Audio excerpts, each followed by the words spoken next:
Awesome. Well, good afternoon. Welcome everyone to Can Do Links to Learning. We are so honored that you have joined us this afternoon, or if you're catching this on the replay, Tanse, hello to you. My name is Michelle. I'm joining from Amiskwaciy, Waskahigan, so Treaty 6 territory, Edmonton, Alberta. We know our family here comes from all across the country, so we're really honored that you have joined us. And I really believe we have a good conversation, a good presentation on aquaculture today. So looking forward to it. We hope that you are well. We hope that you're safe wherever you are. We hope that you know Creator's goodness. So we give thanks to Creator for the gift of this day, of this moment, the gifts of land, Mother Earth, the gifts of the sacred water. Water is life, and we need water to survive. So it's important to protect it. It's important to drink it. We give thanks for the animals and the plants. We give thanks for all of our relatives, all our relations, our family, our chosen family, that Creator has surrounded us with goodness in this circle. So we just give thanks for the gift of this moment, the gift of this day, that we can gather, from across this country to meet in this beautiful virtual webinar. So welcome, welcome. Feel free to use the chat box during today's presentation. If you have any comments or questions, we always love to hear from you. There will be an opportunity at the end for any of those questions, comments, but if you put them throughout, I will absolutely make note of them. I always have my pen and my paper ready to go. This is the best way that I learn. And so find whatever the best way is for you to learn. I always say set the tone, set the temperature wherever you are. So let's get this party started, shall we? So I'm delighted to introduce our guest speaker, Fernando. He is joining us from Burnaby, BC. We're going to talk about opportunities in aquaculture for Indigenous peoples. So in today's webinar, he will discuss opportunities for Indigenous people in the aquaculture sector as shown during the implementation of funding programs that support the development of this sector.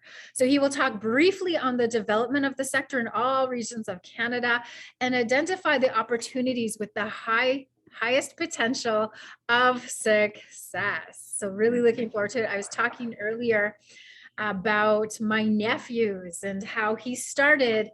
So I have two twin nephews, and one of them, he went to university to work on his business degree. The other one just was like, I'm not sure what I want to do. So he's working a full-time job, and then he decided, I'm going to start a fish farm. And I had no idea what this meant. So perhaps it falls in the same Definitely. genre. I'm not sure. Definitely. But yes, I was like so moved, so excited to hear about today's conversation. All right, so Fernando, after graduating from the marine biology program at the university, I'm going to say in Mexico. Yes. That up for me. He was the jack of all trades. He worked in studies of reproductive biology and population abundance of commercially fished sharks and rays as a natural resources park ranger, a technician, a business developer of a pearl culture project. He ran his own recycled plastics, provided consult services to aquaculture and environmental management initiatives. And then he decided to leave his homeland and he came to Canada in 2020. So sorry, yes, there we go, 2002. So 20 years ago. 20 years ago, yes. Wow. So the first 2 years, he was in Toronto working at the oddest jobs imaginable, carpentry, helping handymen install air conditioning. And so just getting his hands in different sectors, even a clerk at a Mexican food store. So while searching for jobs in his profession, he found no success. Finally decided the only way forward was to go back to school. Education is always a good thing. So in 2006, completed a master's in aquaculture from the University of Guelph. His work at the university focused on the environmental management side of trout aquaculture, especially in matters related to tracking organic effluence using stable. Oh my goodness, I can't even pronounce that. So I'm just going to say this man has some really good understanding, education, experience under his belt, and he's going to tell us all about it. So welcome, welcome. We're really honored you're here, Fernando. I'm going to pass the mic to you. Thank you very much, Michelle. Thank you for that introduction. I know it was a little bit long. For some reason, I mixed the files and I sent you a long bio instead of a short bio that I have. And I sent a revised one, but I think it was a little late. So sorry, but anyways, you did capture quite well, why I'm here. And as you said, I came to Canada 20 years ago. I've had the experience of working in different capacities. And the most privileged of those capacities is the work that I do now. So this is what I'm going to focus on today. And in saying that, I'm going to share my screen. I'm going to share the presentation. And we go from there. All right, let's put this in presentation mode. And there we have it. So, as Michelle said, welcome everybody. My name is Fernando Salazar, and currently I am leading the business development team that works with PICFI, the PICFI program. We will get into that later into the presentation, what it is, the PICFI program. And the business development team is a mobile team of experts, or people with knowledge in fisheries and aquaculture that work with Indigenous people or Indigenous communities that participate in the PICFI. And we are hosted by the Skeena Fisheries Commission. So in one word, let's say that we are kind of the middleman between Indigenous nations participating in the PICFI program and the PICFI program, which is managed by DFO. But before we get into the presentation, I want to acknowledge that I am joining you from the ancestral and unceded territories of the Musqueam, Squamish, and Tsleil-Waututh people. And I am very lucky, very fortunate, and very grateful, to have the opportunity to live in this beautiful land, live, work, and play, as I like to say. And I am extremely, extremely lucky, to work in this job. So thank you very much. And in saying that, let's jump right into the presentation. So this is a quick overview of what we will be talking about. Let me just move these images and everything, because it's not letting me see the title. So we're going to talk about what is aquaculture, so very general, some definitions of aquaculture and the different types of aquaculture that exist in the world. Then we're going to have a bit of an overview, a very general overview of what aquaculture is doing in the world and what is Canada's position, in the aquaculture industry. And then we're going to talk about the spin-off industries, which is a sector that oftentimes doesn't deserve the attention that it should. So we're going to note it, we're going to talk a little bit about that. And then we're going to dive into the reason for this presentation, right? Which is, what's the Indigenous participation in the industry so far? And what are the opportunities out there, to take advantage of? And in doing that, we're going to talk about funding. And in funding, that's where we will cover the aquaculture development source. At the end, I'm just going to leave a slide up there with contact information of people that can assist in the development of aquaculture projects, and then some documents that I believe will be forwarded to you for your information. So, where do I do the? Oh, here we go. So, what is aquaculture? So, aquaculture, I think I've seen as many definitions of aquaculture as people involved in the industry. Everybody has its own definition of aquaculture, but in the most general terms, I would say that aquaculture is the cultivation of aquatic organisms. And that comes from just the roots of the world aquaculture, right? I mean, aqua meaning water, culture meaning cultivation. So there you go. It's the cultivation of aquatic organisms. And then, like I said, there's definitions that narrow it down to very specifics and blah, blah, blah. But in my opinion, I think that aquaculture can be defined as any type of human help. Let's put it that way. Any type of human help that nature gets in its natural cycles.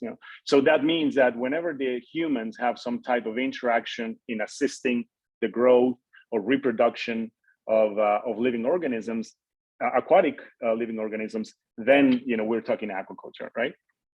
And in saying that, then we have different types of aquaculture. And in a very general way, the main division of these types of aquaculture are either referring to the species that it's being farmed or the location and production technology that it's used. So those are the main divisions of aquaculture. So on the side of the species, then of course, it depends on whether we are farming shellfish or finfish or aquatic plants. And in terms of the location of the operation and the production technology, then we have what it's called open or ocean lake or ocean or lake based. And then we have the land-based one. So think about it as the ones that occur in the natural environment of where aquatic organisms live. And then the other one is an ecosystem that we created, for those organisms to live in. And that includes, in terms of the technology, we could talk about extensive aquaculture, semi-intensive, or intensive aquaculture. And in each one of those, there is another subset of divisions. But I'm not a person that likes words too much. I'm a very visual person, so I like images. So most of my presentation, as you have probably seen, is pictures, right? And photos or graphics or whatever. So we're gonna explore, this type of aquaculture operations in the coming slides in a more graphic way. So extensive aquaculture. So extensive aquaculture refers to the most basic type of aquaculture. What that means is that the aquatic organisms are grown in earthen ponds. They don't have anything else. It's just the pond, made on the ground. They do not receive natural feed. So if we're talking about organisms that need feed, like fish, there's no feed supplemented, right? I mean, the fish just feed on whatever they can find in that pond. There's no filtration, there's no aeration. So it's very natural, right? I mean, it's as natural as it comes. There's no control of parameters, nobody checks for oxygen or temperature or salinity. There's no biosecurity whatsoever. I mean, people, as you can see in the pictures, they just can go into the water where the animals are being grown, without any care of biosecurity of any kind. And this is quite typical of poor countries or countries that are in development. The production is usually small. It's usually just for, I guess, feeding a group of families or a small community, and it's mostly just for subsistence, right? I mean, it's not for making money. It's not for creating a business. It's rather just to survive. Then we have the next type is the semi-intensive aquaculture. So in here, then, we start to see a little bit more involvement, more human involvement in the growth of the animals. So now we start to see rustic tanks or cages or rafts.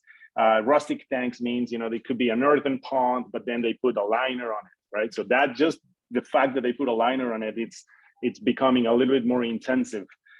Now they start adding feed, if it's fish that they are raising, then feed comes in, it makes it appearance for the first time. And then they start doing filtration and aeration because now they have larger densities of fish in these ponds or tanks or whatever. They start, measuring the parameters, so they start checking for oxygen and temperature or pH or, the most basic of parameters. There's some biosecurity measures, they start kind of restricting access to the farm, people don't go into the pond, like there's certain mechanisms that they start putting in place for control of the biosecurity of the farm. These places are usually medium scale in production, so it's no longer just for sustenance. Now it becomes a family business. And these operations are typical of mom and pop operations, like it's a small business, but enough to maintain a family, enough to keep them well fed with a good roof over their heads and an education for the children. Right? And then we start to see also in terms of land-based operations, we start to see the production of seed, and by seed, understand, it could be the fish, the little fish, or it could be little clams or oysters, and even aquatic plants, the seed of aquatic plants. Basic processing starts, but very basic, it's usually just If it's fish, it's usually just, they cut off the gut, put it in, pack it in ice, and so be it. Very, very minimal mechanization and automation. But it does begin. So that's where semi-intensive aquaculture starts to shine in terms of human involvement. And then we jump into intensive aquaculture. And intensive aquaculture is one typical of developed countries like the USA, like Canada, Norway, Scotland, you name it, right? That's where construction of cement or fiberglass tanks is common. We use plastic cages to raise the fish or the shellfish. So we no longer depend on the natural environment only, right? So we have now structures that help. There is a well-managed feeding regime, a lot of pumping and filtration and addition of oxygen and control of parameters and actually quite detailed control of parameters. Very strict biosecurity, like farms, they don't let any people to just walk in.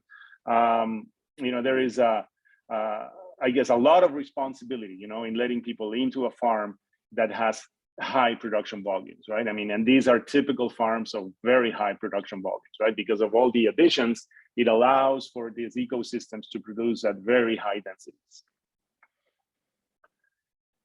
Here are some more pictures about, intensive aquaculture. Here's where recirculation systems begin to appear. Recirculation systems is nothing other than pumps and filters that make the water go around and around and around infinite number of times for the growth of fish mostly. Then we start to see also the production of seed in actual hatcheries, like well-established hatcheries to produce either fish or shellfish seed. We start to see high quality processing. We start to see depuration, depuration meaning in the shellfish industry, if clam diggers, for example, are hired, to harvest an aquaculture tenure or an aquaculture lease, the product is usually passed through a system of tanks and that filter the water and filter all the impurities that these animals have.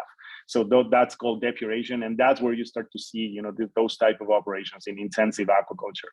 Mechanization and automation are the normal thing, and in fact, they seek for that, because people become now more valuable, and clerical jobs start to disappear, but openings in other like more higher positions within the farm start to appear as well. So this is where opportunities for growth, for professional growth happen, right? In this type of operations. And an intensive aquaculture is where the use of disruptive technologies begin. Right, so this is where the companies can start exploring into new technologies, the application of robotics or unified communications and even blockchain. Like some people have started to explore what are the opportunities in blockchain, that could help the aquaculture industry. So very heavily mechanized. These pictures, as you can see, the one. Let me put the laser thingy here. So this picture here, this is a shellfish hatchery that you're seeing, and then this one below here, this is a finfish farm. It's not a hatchery; it's actually a farm. It's an Arctic char farm. This one. Okay. Here's just another picture, to illustrate the mechanization that happens in intensive aquaculture. As you can see, these are pumps to harvest, and then the processing. This is I believe it's Pangasius or tilapia in Vietnam. It's a processing line, and this is from an aquaculture farm. So as you can see, it's a lot of mechanization. So in terms of the types of aquaculture according to their location, then we have, as I said before, what we call open water body systems, which is either a lake or the ocean or natural ponds or marshes. Like that's where open water happens. So you can see on this picture, I believe this picture here. I'll put that later again. This one here, these are shrimp farms, I believe, in Ecuador. And then this farm here that you see here, this is a trout farm in Nova Scotia. And this one that you see below here, this is also a trout farm in Ontario. So these are open water systems. This is another recirculation system. I don't remember where I took this picture, to be honest, but I think it was in Spain. I think it was somewhere in Spain. And then this picture down here, this is in New Brunswick. You know, this is another land-based fish farm in New Brunswick. Now, these two are recirculating, you know, so what that means is that all the water keeps recirculating, you know, like I said, thousands, hundreds of thousands of times, right? I mean, it's the discharge of water from these systems is pretty low. And then you have the other, which is what we call the flow through, or which is, you know, it's a land-based system, but it doesn't recirculate the water. So the water sources are usually wells, and the water is just passed through a series of tanks or raceways or, you know, whatever the farming unit is, and it doesn't come back, right? And it's usually discharged after being filtered and whatnot. It's usually being discharged back into the natural environment. And then we have aquaponics. You know, aquaponics, you probably have heard lately, you know, about aquaponics. This is like the latest craze, I guess, within the aquaculture industry. Aquaponics is it's a pretty nice model because it's an integrated model, you know, as it is called. And what that means is that you don't only raise fish, you also raise vegetables, right? So you use the water where you raise the fish as the fertilizer, you know, for your vegetables. And these systems are pretty successful when done in smaller scales and in the proper setting, you know, because aquaponics was invented in warmer climates, you know, it was invented in tropical climates. So when you try to do aquaponics in colder weather like ours, then a lot of issues start to happen, right? However, it's not impossible. You know, it can be done, but like I said, you know, you just need to choose the proper technologies and the proper species so that they survive, you know, in the setting under the aquaculture, under the Canadian context, right, and weather. But like I said, you know, it's quite popular because it's integrated, because it produces more than one crop, and for food stability, these operations are seen as you know, as a solution, as a potential solution. And then, when it comes to integrated aquaculture, in aquaponics would be the freshwater version of integrated aquaculture. But in the marine environment, it is called IMTA, or integrated multi-trophic aquaculture. So in order for me not to keep talking and tire you with my voice, I rather have this very short, you know, 2-minute video that explains what IMTA is. So I'm just gonna play it and then we go from there, okay? All right.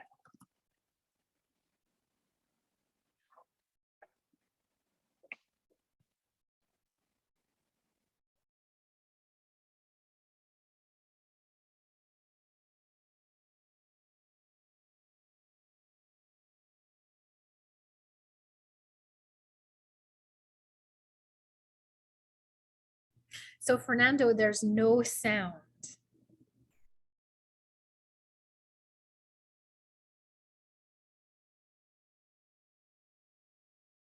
I think you have to be unmuted. Yeah. I'm gonna take off my headset.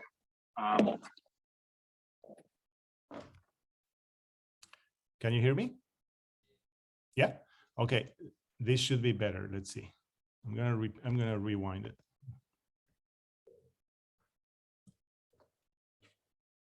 Can you hear it now?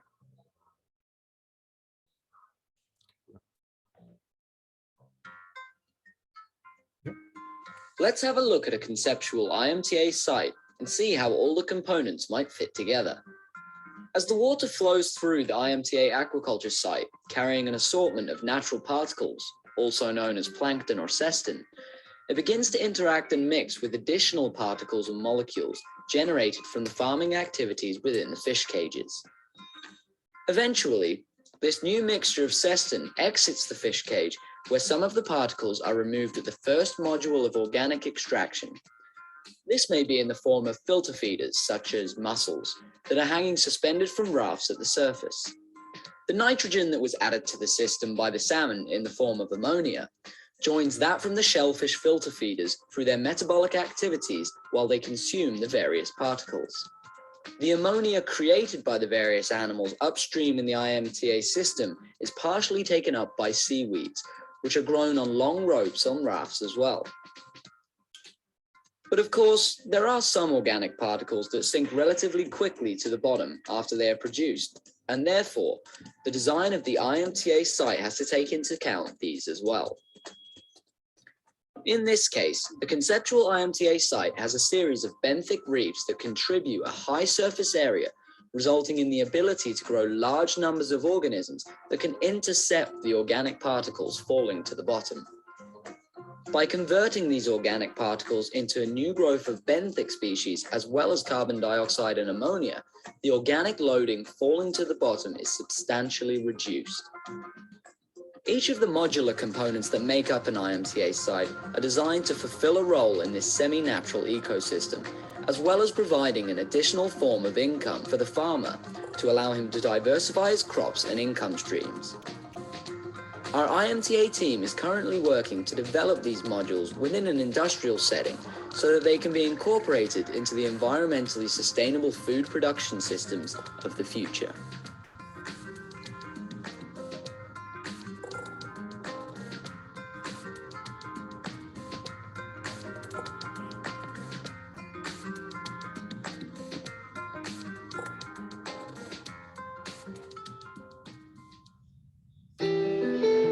So there you have it.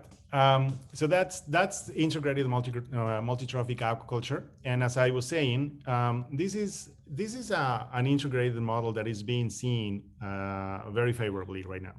You know, because as you see, it mimics the natural ecosystem, right? I mean, it's a little ecosystem where the excretes from one organism feed the other, and you know, it's just nature, right? It's mimicking nature. Commercially speaking, it's challenging to do. You know, it's not easy, and it's also difficult to get the proper permits to do it, particularly here in Canada.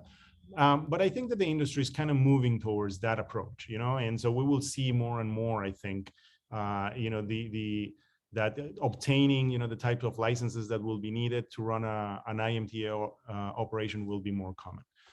But yeah, I mean, that is the status of the knowledge right now, and I believe, you know, that IMTA is going to be a big thing in Canada eventually. Now moving on. Jeez, where is my So now let's dive now into the next topic, which is the aquaculture in the world and in Canada.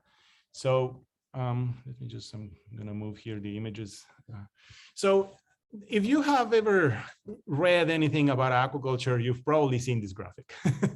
It's a very common graphic, you know, it's an old graph, you know, that has been used over and over, and it illustrates, you know, the difference between fishing and aquaculture. So fishing would be the orange area, and my goodness, oh, sorry guys. Fishing would be the orange area, this one here, and aquaculture would be the blue area here. Now, mind you that this graph, it goes only up to 2016, but the trend continues, right? I mean, if I was to put a 2020 graph, this will just continue going up, right? And mind you that this also doesn't include plants, aquatic plants, in particular seaweeds. And seaweeds in Asia is one of the largest crops that is being produced in aquaculture. So if this graph was to include seaweeds, I think we would be looking at something that has a line that goes like this way here, probably. You know, because you will see later in other slides the importance of seaweeds, okay? Now, in terms of the production, the worldwide production of aquaculture by value and by volume, I put these graphs here because it's important to see the role that Asia plays in the world. You know, like these graphs are good for perspective. You know, it's good for, like I said, you know, first of all, seeing the importance of Asia, and second of all, where is the position of Canada in the world? Because that gives you a little hint, a little window into the opportunities in the future in this sector. So as you can see, in both, by value and by volume. This part here, the darkest part, is Asia, right? And as you can see, it goes from 1984 to 2014. So of course, there is a growth in the production in both, by volume as well as by value. And in both cases, Asia dominates big time, right? So when we take Asia out of the graph, out of the equation, then this is what ends up happening, where the Americas as well as Europe have a good production. But when Asia is included, look at where the Americas is. It's a very tiny percentage of the production that is generated from North America. And from North America, if we narrow it down to Canada, well, that's even a thinner slice of this graph, right? So here's where we can see a little bit more perspective on that, right? This is value, right? So this is the value of aquaculture by region. And as you can see, once again, China, right? Asia being almost half.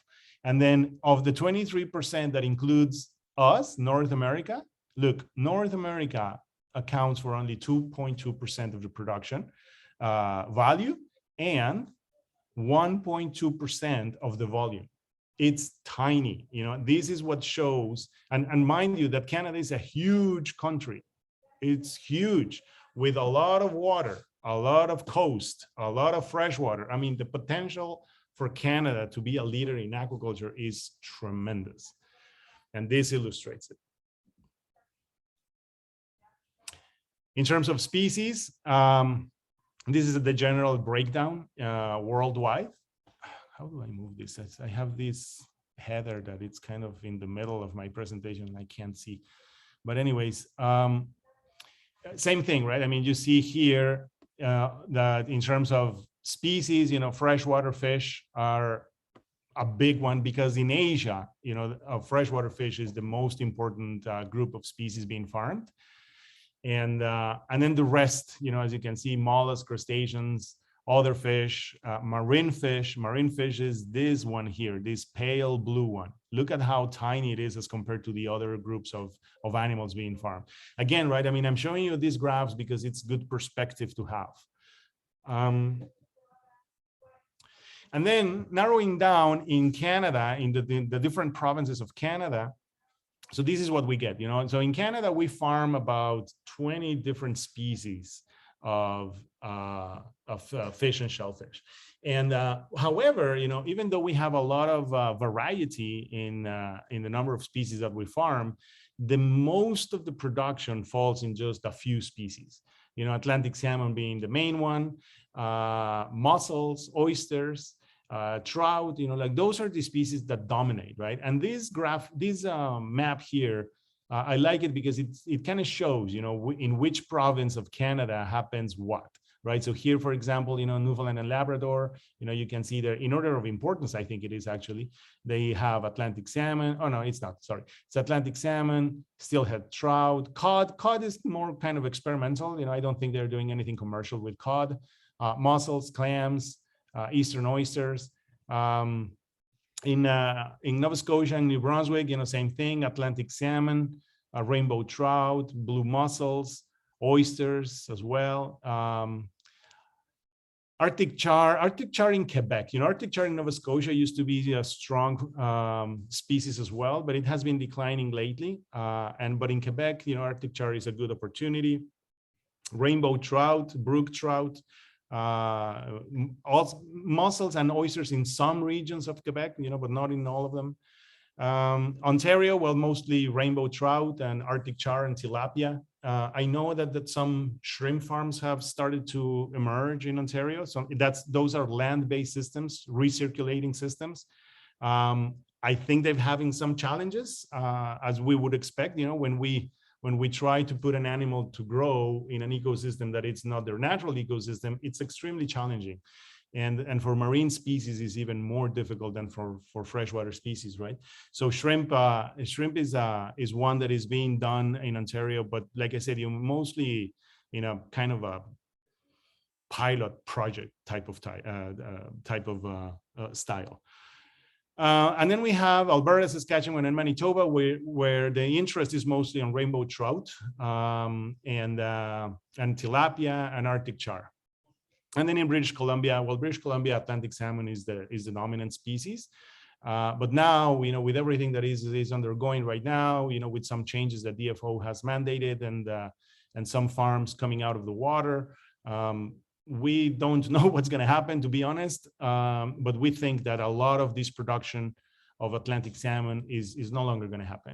Like if the only alternative that the farms have is to operate on land, it would be extremely difficult for them to do that way. So, that could open up the door, to other opportunities. And shellfish, for example, in the case of British Columbia, shellfish is an opportunity that is extremely undervalued. The potential for shellfish in this province is huge, and it's not used to its capacity.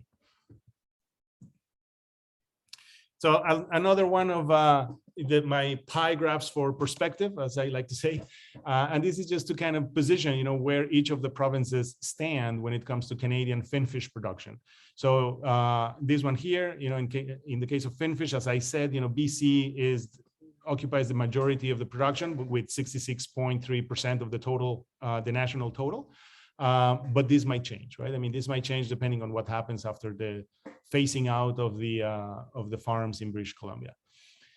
Followed by New Brunswick at 20%, and then Nova Scotia, and then Quebec and Ontario. However, Newfoundland and Labrador is coming strong, with finfish production, and we believe that many of the farms, well, not believe, it's actually happening as we speak.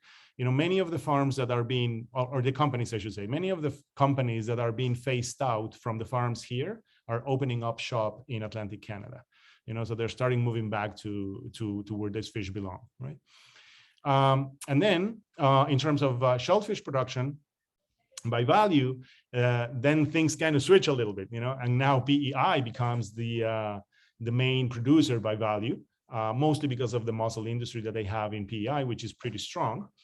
And then followed by BC, which has a strong industry in oysters and some clams, and as well as a little bit of mussels, but not much. But what's the name of scallops? So between scallops, oysters, and a little bit of mussels and clams, BC is kind of producing a good chunk of the total.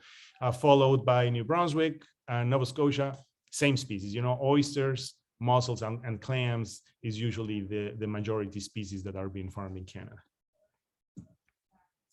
Now, let's talk about the spin-off industries, because up until now, we've been talking about aquaculture as such, but we haven't really talked on the spin-off industries. And the spin-off industries are extremely important, because these industries are the ones that support the aquaculture industry. And this is where a lot of opportunities could happen, particularly for nations that do not quite want to get involved in the farming or in the production, but rather in the support area. And in saying that, there is a number of industries of crucial importance to the aquaculture industry. One of them is pharma, of course, right? I mean, pharma, this meaning the vaccination of fish, right? I mean, I know that there are companies dedicated exclusively to the vaccination of fish, and that's a business, Diving, I mean, you name it. Diving opportunities in the aquaculture industry are huge, because everything happens in the water. So you need divers, right? Naval, same thing, right? Anything that has to do with boats or servicing boats or manufacturing or even just providing a service, a naval service of some sort. That's also areas of opportunity. Equipment manufacture or sales, being a vendor for some of the aquaculture equipment producers. It's another great opportunity. Feeds, another great opportunity, particularly for the finfish sector. They need feed. Consulting, I've seen a few nations, that jump into the consulting area from the environmental management side of things. So they do agree with aquaculture, but at the same time, they want to make sure that aquaculture happens safely, from an environmental perspective. So they are the ones, that open up shop in environmental consulting or environmental management of aquaculture farms. So those are other areas of opportunity. Transportation, same thing. You know, we could talk about transportation of fish as such, live fish, like in this vessel, in this truck here, or transportation of goods. You know, it could be just the products. Processing and packaging, you know, another area of opportunity for aquaculture, you know, for the aquaculture industry. Diagnostic labs, same thing, you know, as I was saying before, for intensive aquaculture, there's always a number of parameters that need to be measured. And having a company that offers diagnostic services is a good, it could be a good opportunity, right? And look, all of these spin-off opportunities are dependent on the maturity of the industry in the region where you live and the type of support that the industry receives, right? But have in mind that the aquaculture industry in Canada is growing. So these opportunities are only just going to keep growing as well. In terms of the aquaculture value chain, well, you know, this is a good example that I put in here of the different type of opportunities that exist in the industry, right? So pretty much everything that I touched on the previous slide is summarized here in terms of its position of in the aquaculture value chain.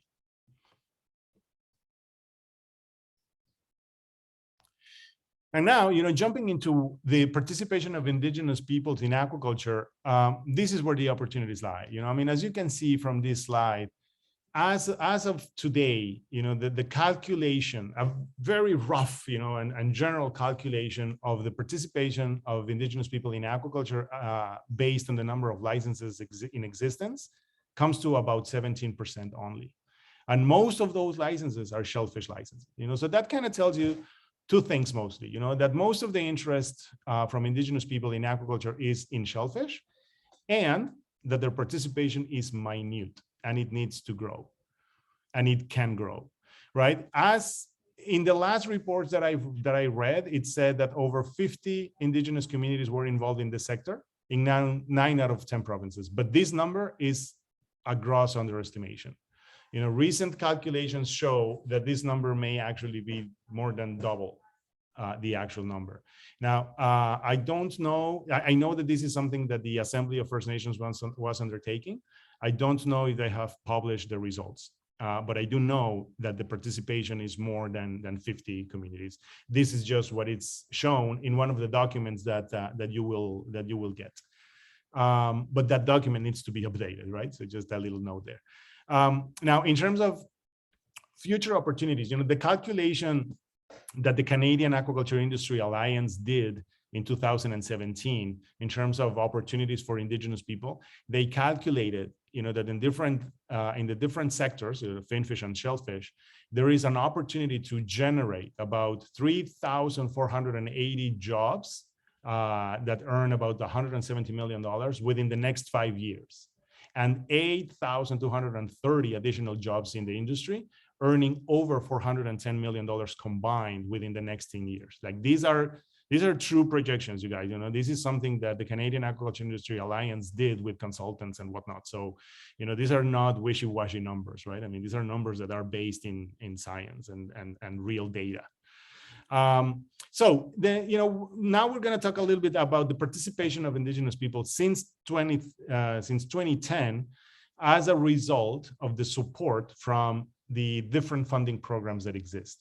ACFDI, AACI, and now ADS. We're going to talk a little bit about these acronyms if they are not familiar to you. But ACFDI means the Aquaculture Aboriginal Collaborative Fisheries Diversification Initiative, something like that. It was a DFO program. It was a good program. You know, many of the aquaculture projects that exist in First Nation communities started with this project, with this program. And then this program was followed by the Aboriginal Aquaculture in Canada initiative, which was another 3-year program that funded aquaculture operations. And now, you know, the funding stream that we use now is called the Aquaculture Development Source, or ADS. And this is where we're going to talk a little bit about the examples that exist today. So to give you a bit of an idea of what the Aquaculture Development Source is, ADS is the funding envelope for aquaculture included in DFO's Indigenous Commercial Program. So if you're not familiar with these acronyms, AICFI is the Atlantic Integrated Commercial Fisheries Initiative. And then NICFI is the Northern and Central Indigenous Commercial Fisheries Integrated Commercial Fisheries Initiative, sorry. And then PICFI is the Pacific Integrated Commercial Fisheries Initiative. So these are funding programs, voluntary, where First Nations and communities that participate in these programs are formed into commercial fishing enterprises, and they participate in these funding programs. So these funding programs are specific to the nations that participate in the programs. However, the aquaculture envelope, the ADS, is open to all nations. So that means that your nation doesn't have to participate in AICFI, NICFI, or PICFI, and you can apply to ADS. It's the only envelope, it's the only funding envelope of these programs where nations can apply even if they don't participate in the programs. And so in saying that, some of the results that I'm going to show you in in the 6 slides that I have left in the presentation relate to projects that were funded with ADS. And that is also going to show you, where the type of opportunities that exist right now and that are being funded. Now, something to note, as I mentioned before, is that because ADS is open to the nations, this is an envelope, this is a funding envelope that the nations that participate in AICFI, NICFI, and PICFI cannot get from the commercial fishing enterprise perspective, right? So those nations participate in this AICFI, NICFI, and PICFI through a commercial fishing enterprise. And if they do that, then they are not eligible for ADS money. But as a nation, as an independent nation, they are. Okay, so just have that in mind, that as a CFE is not, but as an independent nation, it is. This envelope has a very small amount of money. Like this envelope only has $1.5 million per year per region. So the Pacific receives $1.5 million, Central receives $1.5 million, and the Atlantic receives $1.5 million to develop projects. But it's very small. It's a very small amount, and we have been fighting, for more money ever since the ADS envelope was created.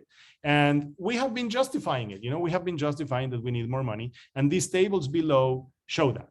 So what you're seeing here on these tables is this is only for the Pacific region, which is where I am. But for the Pacific region, as you can see, in 2018, in 2019, and in 2020, the total amount of money requested for aquaculture projects exceeded the $1.5 million that we have available. So this is on purpose, like we do these illustrations on purpose because we like to show the government of Canada that, hey, if you're serious about developing aquaculture with Indigenous people, you need to up the ante, because with $1.5 million, I mean, we're doing some things, but it's not enough, right? We need more money. And as you can see, this table here is what was actually approved after what was submitted. So what was submitted, for example, in 2020, needed $3 million. And the envelope only had $1.5 million. And yet we were able to get another chunk of money to cover up to $2.3 million of projects, right? So again, this trend is only going to continue. We're going to keep fighting for more money. And I believe that year after year, we might start to see increases, increases in the funding envelope. And the more nations that participate in aquaculture and the more nations that are interested in the sector, the more justification we have to increase the amount of money available for this. And now, just to finish the presentation, as I said, I'm a very visual person, so I'm gonna show you a bunch of pictures of projects that were actually funded by ADS. And the type of projects that were supported are scallop and oyster farming infrastructure projects.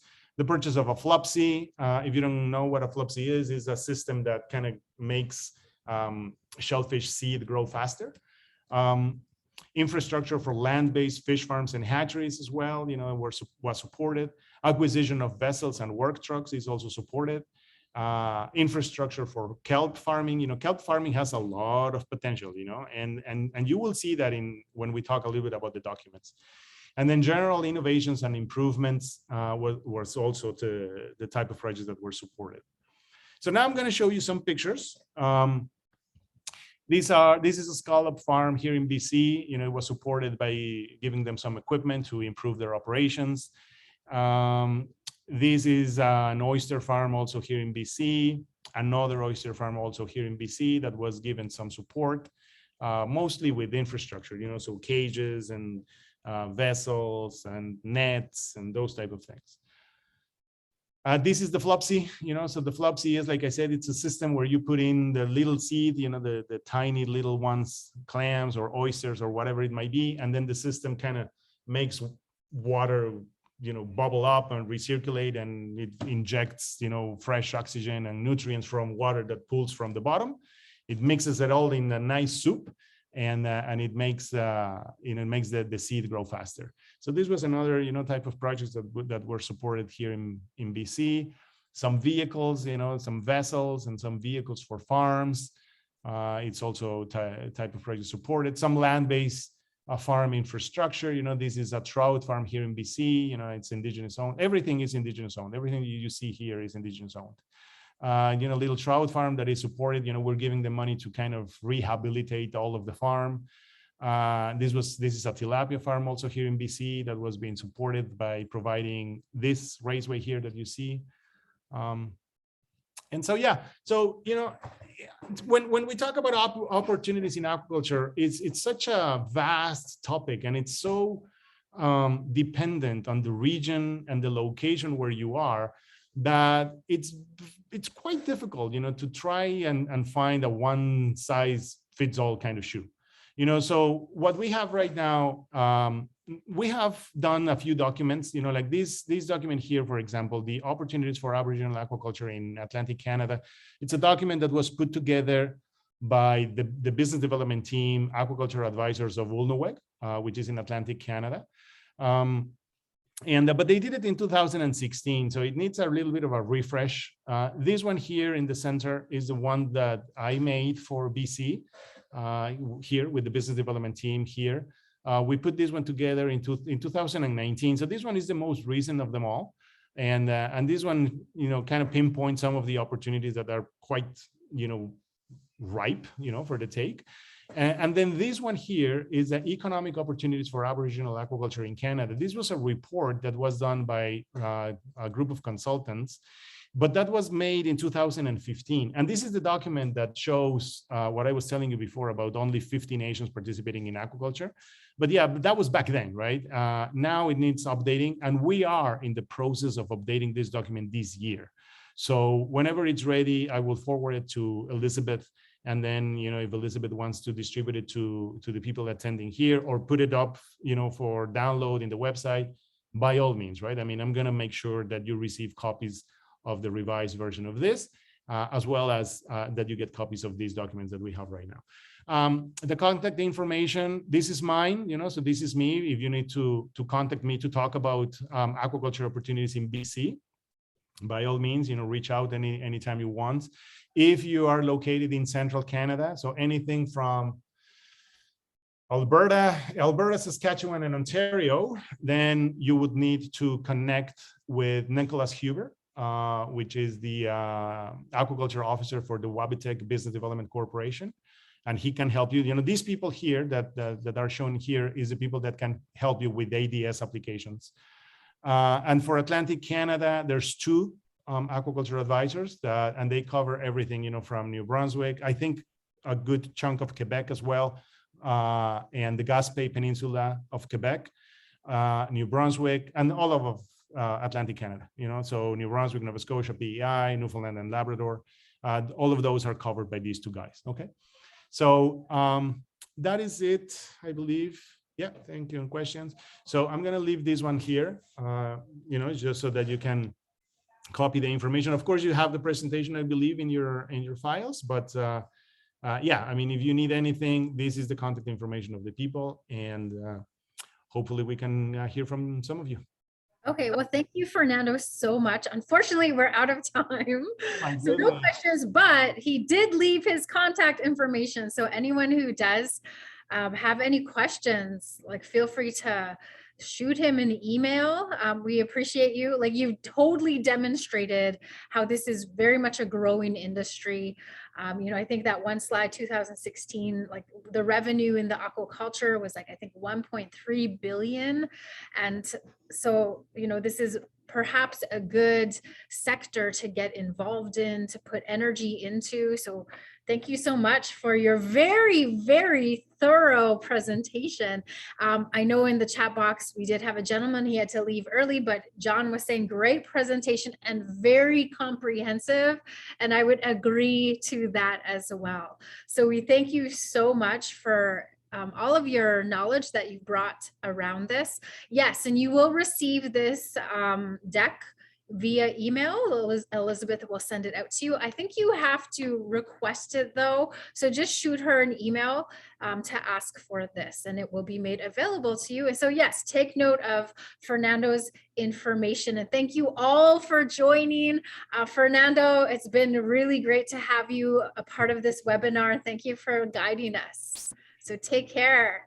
Thank you very much, Michelle, and apologies for the lack of time. It's a lot to talk in this industry. But yes, as you said, feel free to reach out, you know, to any of us, you know, for that matter. They know about this, you know, they know I was going to give this presentation.